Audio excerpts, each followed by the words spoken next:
அவளை பத்தி தப்பா பேச உனக்கு என்ன அருகதை இருக்கு? கிளப்ல நீ அந்த தேவுக்கு என்ன ஆஃபர் பண்ணன்னு மறந்துட்டியா? நான் வேணா ஞாபகப்படுத்தட்டுமா என்றார்.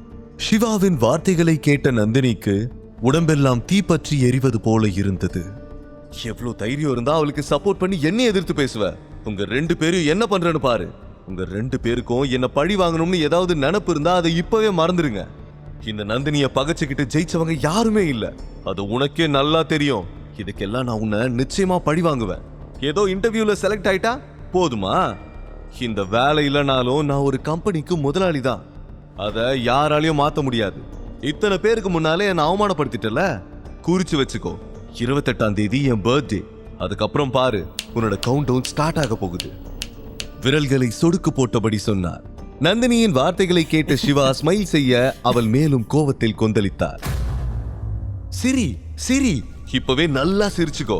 இனிமே நீ நினைச்சாலும் உன்னால சிரிக்க முடியாது. 28ஆம் தேதி நீ பிளாசா ஹோட்டலுக்கு வருவல்ல, அப்போ மூஞ்சி எங்க கொண்டு வச்சுக்க போறேன்னு பார்க்க தானே போறேன் என்று கத்தினார். வேலை கிடைக்காதது ஒரு பக்கம் வருத்தமாக இருந்தாலும் வரப்போகும் பர்த்டேவை நினைத்து அவள் தன்னைத்தானே தேற்றிக் கொண்டாள். உன்னால என்ன பண்ண முடியுமோ பண்ணிக்கோ. நான் இருக்கிற வரைக்கும் அவந்திகாவை உன்னால டச் கூட பண்ண முடியாது.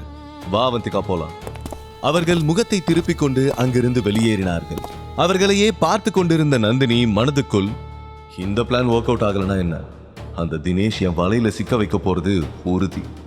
இந்த கம்பெனியில எனக்கு வேலை கிடைக்கலனா என்ன?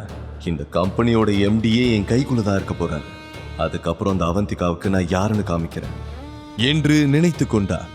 நந்தினி தனது பர்த்டே பார்ட்டிக்கு பிளான் செய்ய ஆரம்பித்தார். அந்த பார்ட்டியில் எப்படியாவது தினேஷை மயக்கிவிட வேண்டும் என்று நினைத்தார். லக்ஸூரியஸ் கவுனை வாங்க சிட்டியில் உள்ள எல்லா டிசைனர்ஸின் வெப்சைட்டையும் பார்த்து கொண்டிருந்தார். பார்ட்டியில் அவள் யூனிக்காகவும் அழகாகவும் தெரிய வேண்டும் என்று ஆசைப்பட்டார். அதனால் 4 நாளுக்கு முன்பே டிரெஸ், ஜுவல்ஸ் மற்றும் சாண்டல்ஸ் எல்லாவற்றையும் வாங்கிவிட வேண்டும் என்று அவள் பிளான் போட்டுக் கொண்டிருக்க, அதே நேரம் தினேஷும் அவருடைய கேபினில் பர்த்டே பிளானை செக் பண்ணி கொண்டிருந்தார். பார்ட்டிக்கு வரப்போகும் கெஸ்ட் லிஸ்டை ரெடி பண்ணி கொண்டிருக்க அப்போது கதவு தட்டப்பட்டது. Hi uncle, how are you என்று கேட்டுக்கொண்டே தேவ் உள்ளே வந்தார். லாஸ்ட் டைம் தேவ் அங்கே வந்தபோது அவருடைய செல்போனை வாங்கித்தான் ஹெட்ஷாட்டுக்கு கால் பண்ணி பேசியிருந்தார். ஆனால் ஹெட்ஷாட் அந்த வேலையை முடிக்கவில்லை. அதனால் இந்த முறை அவன் மீண்டும் தினேஷிடம் உதவி கேட்டு வந்திருந்தார். முடியை சிலுப்பியபடி அவருக்கு அருகில் அமர்ந்து, அங்கிள், உங்க கான்டாக்ட் லிஸ்ட்ல ஹெட்ஷாட்டை விட பெரிய மாஃபியா யாராவது இருக்காங்களா என்று கேட்க, ஏன் என்னாச்சு? ஹெட்ஷாட் அந்த வேலையை முடிக்கலையா என்று கேட்டார். அந்த ஹெட்ஷாட் ஒரு யூஸ்லெஸ் அங்கிள். அவர் என்கிட்ட பணத்தை வாங்கிட்டு வேலையை செய்யவே இல்லை என்று அவன் சொல்லி முடிப்பதற்குள், நோ தேவ், ஹெட்ஷாட் பத்தி உனக்கு தெரியாது. அவர் ஒரு வேலையை செய்யறேன்னு சொன்னா கண்டிப்பா செய்வாரு. அவரோட தொழில அவர் சுத்தமா இருப்பாரு. அவர் இந்த வேலையை செய்யலனா ஏதோ தப்பா இருக்க மாதிரி தெரியுது. நீ இதை பத்தி ஹெட்ஷாட் கிட்ட கேட்டியா என்று கேட்டார். நோ அங்கிள், கேட்டு மட்டும் என்ன ஆக போகுதுன்னு விட்டுட்டேன். எப்படியும் என் பணம் திரும்பி வர போறது இல்ல என்றான். தினேஷுக்கு ஏதோ தவறாக தோன்றியது. தேவ், ஒருவேளை தப்பு மேல இருக்குன்னு தெரிஞ்சா நிச்சயம் நான் உன்னை மன்னிக்கவே மாட்டேன் என்று வான் செய்தார். சற்று பதறிய தேவ், அப்படிலாம் எதுவும் இல்லை அங்கிள், நீங்க என்னை நம்பலாம். கடைசியா ஒரு தடவை எனக்கு ஹெல்ப் பண்ணுங்க, இதுக்கப்புறம் உங்களை டிஸ்டர்ப் பண்ணவே மாட்டேன் என்றான். இல்ல தேவ், எனக்கு என்னவோ தப்பா படுது. முதல்ல அவன் யாரு, அவன் எப்படி இருப்பான்னு சொல்லு. அவன் போட்டோவை காமி, அதுக்கப்புறம் நான் உனக்கு ஹெல்ப் பண்ணலாமா வேணாமான்னு முடிவு பண்றேன் என்றார். ஆனால் தேவிடம் சிவாவின் போட்டோ இருக்கவில்லை. அவன் உடனே அங்கிருந்து போவதற்காக எழுந்தார்.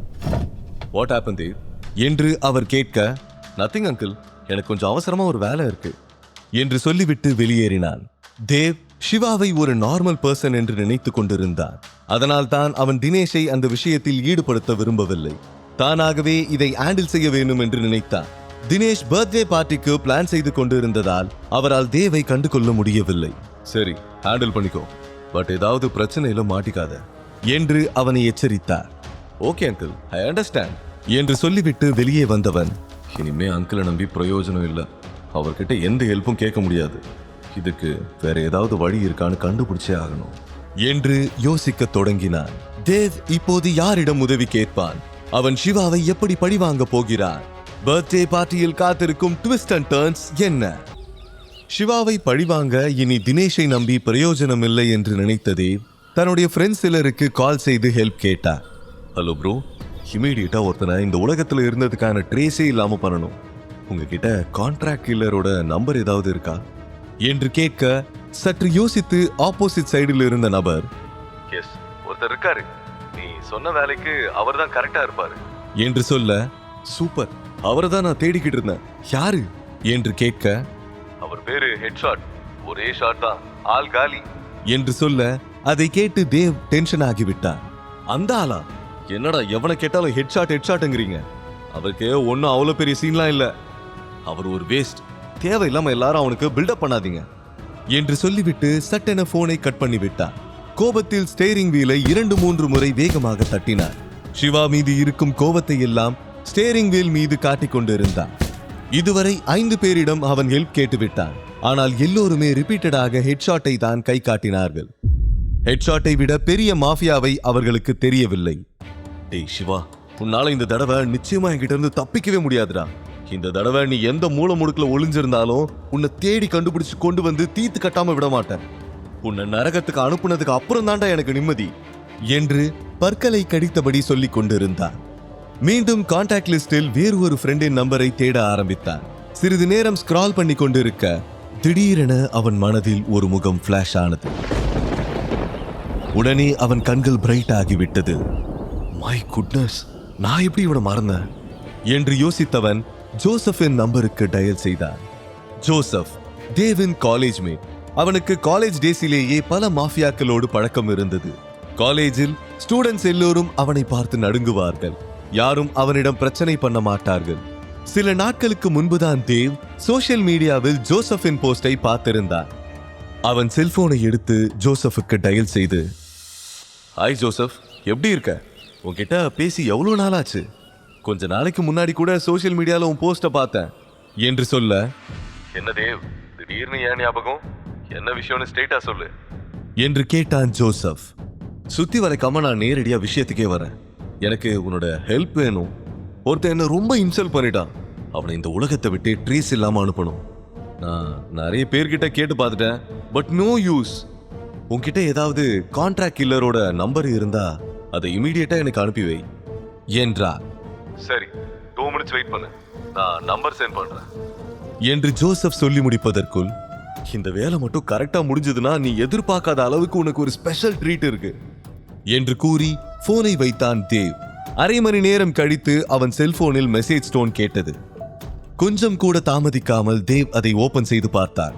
அதை படிப்பதற்குள் ஜோசப்பிடமிருந்து கால் வந்தது.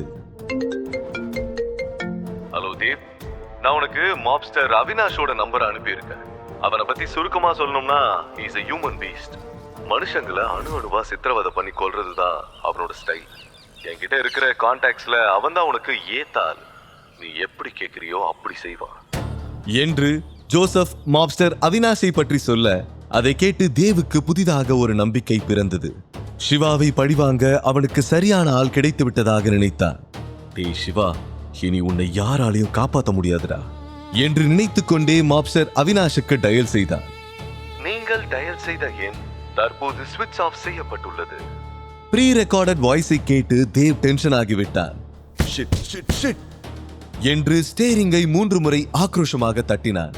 ஜோசப் ஒருவேளை ராங் நம்பரை அனுப்பிவிட்டானோ என்று நினைத்து கோவப்பட்டான். அப்போது தேவ் தினேஷின் நம்பரில் இருந்து 2 மிஸ்டு கால்ஸ் வந்திருப்பதை பார்த்தார். காரில் இருந்து வெளியே வந்து தினேஷின் கேபினை நோக்கி சென்றார். கதவை 2 முறை தட்டிவிட்டு பதிலுக்காக வெயிட் பண்ணாமல் தினேஷின் பக்கத்தில் சென்று உட்கார்ந்தார். தேவ், நீ எங்க போன? இங்க பாரு, நான் சொல்றது கொஞ்சம் கவனமா கேளு. கூடிய சீக்கிரம் நான் உன்னை ஒருத்தருக்கு இன்ட்ரடியூஸ் பண்ணி வைக்கிறேன். அவர் ரொம்ப பெரிய ஆளு. நீ அவரை பார்க்கும்போது அவரை அட்ராக்ட் பண்றதுக்கு உன்னால என்னெல்லாம் பண்ண முடியுமோ அதெல்லாம் பண்ணு. ஒருவேளை அவர் மட்டும் இம்ப்ரெஸ் ஆயிட்டார்னா அதுக்கப்புறம் உன் லைஃப்ல எந்த பிரச்சனையும் இருக்காது என்று சொல்ல, என்ன அங்கிள், பில்டப் எல்லாம் ஓவரா இருக்கு. அவர் என்ன அவ்வளோ பெரிய அப்பாட்டாக்குறா? யார் அவரு? அவர் பேர் என்ன என்றான். நோ தேவ், அவரை பத்தி தப்பா பேசாத. அவரை பத்தி தெரிஞ்சா நீ இப்படி பேச மாட்ட. நீ கற்பனை பண்ண முடியாத அளவுக்கு அவர் பெரிய ஆளு. இப்போதைக்கு இவ்வளவுதான் சொல்ல முடியும். கரெக்ட் டைம் வரும்போது நானே உனக்கு அவரை இன்ட்ரோ பண்றேன் என்றார். தேவின் பேரண்ட்ஸ் அவனை எதற்கும் உதவாதவனாகத்தான் நினைத்தார்கள். அவர்கள் அவனை எப்போதும் திட்டிக் கொண்டே இருப்பார்கள். அதனால் தேவ் தன்னை ப்ரூவ் பண்ண வேண்டும் என்று நினைத்துக் கொண்டிருந்தார். அதற்கு இதை ஒரு நல்ல வாய்ப்பாக பயன்படுத்திக் கொள்ள நினைத்தார். ஒருவேளை தினேஷ் சொல்லும் அந்த பெரிய ஆளை சந்தித்து பழக ஆரம்பித்து விட்டால் எல்லோரும் தன்னை மதிப்பு பார்க்க வேண்டும் என்ற ஆர்வம் அவனுக்குள் அதிகமாகிவிட்டது. ஆனால் அந்த நபர் வேறு யாருமல்ல, சிவாதான் என்று தேவுக்கு தெரியவில்லை.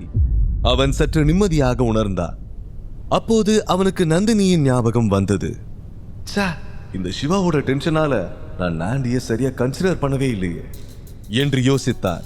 அதே நேரம் வீட்டுக்கு திரும்பிய நந்தினி உள்ளே நுழைந்தவுடன் ஹேண்ட்பேக்கை சோஃபாவில் வீசி எறிந்துவிட்டு, நான் அவளை சும்மா விட மாட்டேன், அவளுக்கு என் கையால தான் சாவு. முழு கதையையும் கேட்டு மகிழ பாக்கெட் FM ஆப்பை டவுன்லோட் செய்யுங்கள். லிங்க் டிஸ்கிரிப்ஷனில் கொடுக்கப்பட்டுள்ளது.